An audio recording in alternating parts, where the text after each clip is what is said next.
दर्शक दिन हम सब विभिन्न मुद्दा पर और विभिन्न विषय वस्तु पर केंद्रित भऽ मिथिला जागरण ऑनलाइन टीवी के माध्यम से अपने सबके नवका विषय सब हम सब देखबैत रहे छी। कहियो डॉक्टर के, कहियो सामाजिक सेवा, कहियो विभिन्न विषय वस्तु पर बातचीत करे छी मिथिला जागरण ऑनलाइन टीवी पर। तहिना आजुक दिन एकटा किसान ल हम सब पहुँचल छी और किसान जे तरकारी खेती, मौसमी खेती, बेमौसमी तरकारी सब चीज करै छथि आ उनका हाथ में बहुत रास सीपो छनि। उ छथि भगत कुमार मंडल जी। सबसे पहले भगत जी स्वागत कर चाहब अपने के। धन्यवाद। हमार नाम भगत मंडल है जी। पहले हमर बाबू सोनू खेती पाती कर रहल छल, या बुरा अवस्था भेले, हम अपांग भेल व्यक्ति एक अपना जते सक्षम है घर परिवार मिलकर नया आधुनिक तरीका भरत जी अहाँ अपन परिचय दऽ दियौ पहिने, तकरा बाद अहाँ की करै छी सेहो विषय हम कहब। परिचय दऽ दियौ पहिने, अपने अपन परिचय दियौ खास जी, तकरा बाद विषय वस्तु पर चलब हम सब। जी हमर नाम भगत मंडल केवट है। जनकपुर उप महानगर पालिका वार्ड नंबर 15 रामपुर टोल घर भेल। बाबू हमर खेती पाती कर छल, आब वो बूढ़ा अवस्था में भ गए। हम अपांग भेल व्यक्ति एक अपन बाबू के पुराना परंपरा बाबू के देखल चीज अपने खेती कर रहल छी। भरत जी कथी सब करे छी खेती सब में? जेना अखन ई बैसाख चैत में लगेलिए भिंडी है, एक टमाटर भेल जी, ये पटुआ साग भेल जी, बोरी भेल जी, करेला भेल जी, भंटा है, मिर्चाई है जी। यहन बहुत चीज है कि एक दोसर में इंदो कॉपी करके सेहो अभी कर रहल छे। आब हमर निकला वाला अवस्था भल, आइ काल्हि सब तोराई भी होते जी। कते खेती कैने छी? जेना कहलिए भंटा है, टमाटर है, तेना रमतरो ये, ई सब कते खेती कैने छी? क्या कट्ठा में है? ये अखन ई मौसम में 8 कट्ठा तरकारी खेती कैने छी जी। अखन और में हम धान खेती लगा रहे। धान खेती कते करे के योजना है भरत जी? एकटा किसान छी, 15-16 कट्ठा कर रहल से, फिर वही में सब्जी खेती दोसर मौसम में करबे, तेहन हिसाब से धान खेती सेहो लगाबो के। जेना अपने मतलब चर्चा केने छलिए, हमरा कतौ से जानकारी भेल जे अपने जे खेती करै छी ओहि में खाद नहीं दै छी वास्तव में? जी हम के है कि पहले जते रसायन कीटनाशक सुन देखे छलिए, हम एहि दुआरे उत्सुक भेल आधुनिक तरीका से कि जते बीमारी दुनियादारी दवाई खाए पर ही सब स्वयं बाल बच्चा खाए, अपने खाए से वही सब बहुत पीड़ित बीमार हो। ताहि द्वारे नया ट्रेनिंग लग आधुनिक तरीका से कते ट्रेनिंग ले लिए अपने रह गए। लाइफ नेपाल के हमार सलीम सर है सेहो दिलक, कुछ यूट्यूब से सेहो अथी के लिए। सुभाष पालकर जी के तालीम से हम के लिए के गाय के गोबर गोमूत्र से ओकर खाद बना के वही से उत्पादन के ओकर खाद केना बनबी छी? ओकर खाद केना बनबी छी? बहुते लोग ई मिथिला जागरण ऑनलाइन टीवी देखते तो उनको सबके जानकारी भ जते। ओकर गाय मूत्र के खाद केना बनबी छी? जीवा अमृत बनबी छी। जीवा अमृत, घन जीवा अमृत आ बीजा अमृत अहाँ के पैकेट में लिखायल रहत 60%, लेकिन हमरा बीजा अमृत से 99%। बीजा अमृत केना बनबी छी? बीजा अमृत गाय के गोबर गोमूत्र चूना, ये संजीव मिट्टी जे बरगद के या पिपर के जड़ के मिट्टी कने लगा के बीजा अमृत के लिए, वैसे बीज उपचार के लिए 100% बीज के जमीन है। कते दिन में मोल खाद तैयार हो जाए? अहाँ के 24 घंटा से 48 घंटा में उत्पादन भ जाए है। मानू ओकर तो 10 किलो बनबित होबे या 20 किलो बनबित होबे में कते लागत है, कते खर्च होई? जना 1 कुंटल बीज उपचार कर के लेल 10 लीटर गोमूत्र दिलिए। कते सब व्यवस्था करी छी? अपना लाइफ नेपाल से हमारा सहयोग कैने हैं ये देसी गाय गाय गाय के गोबर गौमूत्र से सारा चीज बनावे छै। जना भ गेलै देसी गाय के गोबर में 1 ग्राम में 300 करोड़ जीवाणु पायल जाए है जी। वही माध्यम से हम कर रहल छी। जना खाद के कहलिए 15 दिन में अभी जमीन में अब कचुआ खाए अथी कैसे चाली हो है कचुआ सुन सब संपन्न भ गेलै। वो 15 दिन में जो दही के जामन हो है तो गोमूत्र गोबर अपने के बेसन मीठा अब संजीव मिट्टी 1 हफ्ता में ओकर तैयारी कर लिए 15 तकरा 1 हफ्ता में खेत में छीट ले 15 दिन में ओकर नया ओकर दही जामन जगह पूरा जीवाणु 180 जीवाणु भेल। हवा से मतलब ओकरा फिर खेत में छिटी छी उ बनबै छी कत अपना छायादार घर हो जा गाछी के छायादार में वो बनावे छी ड्राम में पानी में घोर के कते पानी दै छी 200 लीटर में 10 किलो गोबर 10 किलो गोमूत्र 2 किलो गोमूत्र देले आ 1 मुट्ठी मिट्टी देले 1 किलो बेसन देली आ 1 किलो कथी के बेसन दै छी कथी के बेसन दै छी बेसन दलहन के मूंग जी बादाम जे चना कही छी जी आई सुन के हम बनाबै छी जे तेल नहीं निकली है तै के मूंग भेले रहर भेले जे दाल सुन होय तै के बेसन वही प्रोटीन बेसी पायल जाए उ जीवाणु के खाना बनावे अहाँ के मतलब उ जना दै छियै मतलब खेत में छिटी छियै चाहे कोनो बाली में छिटी छियै ओइसे कते उत्पादन होय है पानी जब भी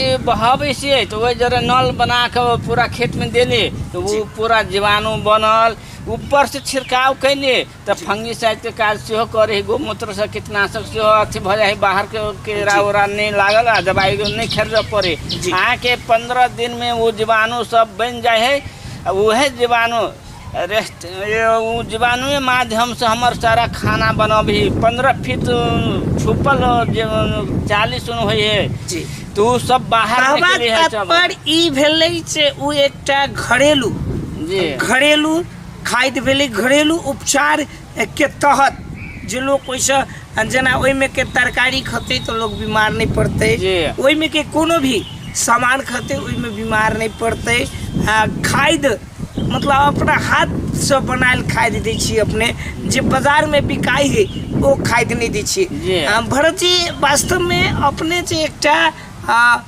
प्लान के लिए अपने जे एकटा किसान भक सोचलिए प्रेरणा कत से भेटल सुभाष इंडिया के सुभाष पालकर जे है ओकरा से तालीम ले लिए जना लाइफ नेपाल में जुड़ल से हमरा पांगसुन के समूह संजाल बनैने है तो वही में कृषक सलीम नाम के राखल गेल है आधुनिक तरीका से वो सहयोग कैलक आ सामान सुन देलक जना आब गोमूत्र गोबर कत से लेबे तो लाइफ नेपाल से सेहो एक गाय के हमरा उत्पादन कर देलक सहयोग कैलक जी वही से हम चला रहल छी पहले 1 कट्ठा में के लिए अखनो 1 बीघा में चला रहल छी 1 बीघा में कथी कर रहल छी अपने 1 बीघा में 8 कट्ठा में तो बेमौसम सब्जी करी छी चैत बैसाख में लगेली जी अभी आब निकले वाला भेल कथी सब है भिंडी भेल टमाटर भेल बोरी भेल घिउरा भेल बैगन भेल मिर्चाई भेल जी आरो बेमौसमी जे कहली अपने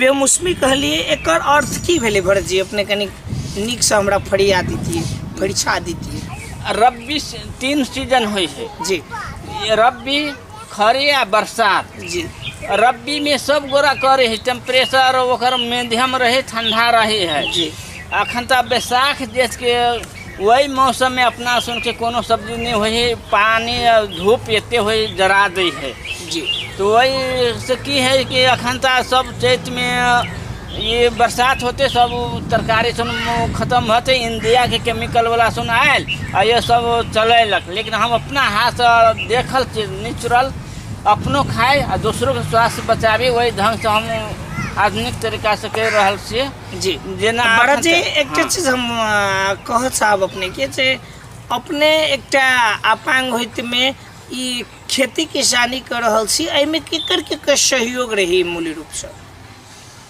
एहि में अपना सबसे पहले हमारे घर परिवार सब सहयोग कर रहल है जी आर्थिक में कहबे के लिए लाइफ नेपाल है सहयोग में जी अपन लगनशीलता है तो कि नया प्रेरणा आई हम करी, हमरा देखला से और साथी करे। जना हमरा वार्ड में है अपांग भेल व्यक्ति में 7-8 आदमी सेहो कर रहल है। कथी सब कर रहल छथिन अहाँ के देखला से उ कह रहल छथिन जे भरत जी एना केलकै तो हमहूँ करब?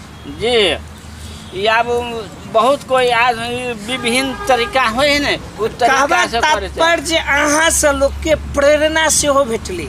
जी अभी शुरुआत भेल देखा देखी से पहले विश्वास नहीं करे छले, ए बिना खाद पानी के हेतै। जिन आप देखलकै साल भर से ई करिया एकर बढ़िया भ रहल है, वही से आप दूसरो देखिए। आप देखियो धीरे धीरे कते बढ़ सके। हम वही उद्देश्य के लके ई खेती करे छी। हमार पेशा अलग छले, हम एक टेलर मास्टर से सिलाई कटाई करे छी। लेकिन की अन्य अपांग साथी सबके अहाँ की मैसेज देबऽ चाहबै जे खेती किसानी कऽ जेना अहाँ अपन शिप छोड़ के अहाँ कहली जे हम टेलर मास्टर रहिए, टेलर मास्टर छोड़ के ई शिप छोड़ के खेती में अलिए, एकर कारण की हो सकैए? एकर कारण एहि में रुपया हम बहुत कमा लै छियै, लेकिन स्वास्थ्य नहीं कमा सके, सब डॉक्टर के दऽ दै छियै। जी ऐसे हम देखलिए कि शुद्ध हम खेबै, बीमार नहीं होबे और बलियो होबे, ताकत होबे, वो पैसा हमारा सब अपने बचते।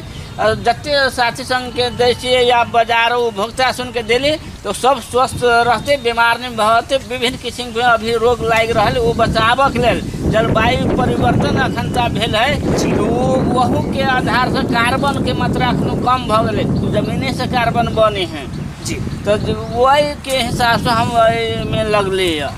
अपने सोचलिए जे हम कनी मेहनत कर देबै तो समाज स्वस्थ रहते, हम स्वस्थ रहब, बाजार में नीक चीज देबै तो लोग एके खते और कतौ न कतौ प्रेरणा सेहो होते जे एहि ढंग से हम खेती कर रहल छी तो लोको करते, उद्देश्य लोग के जगते।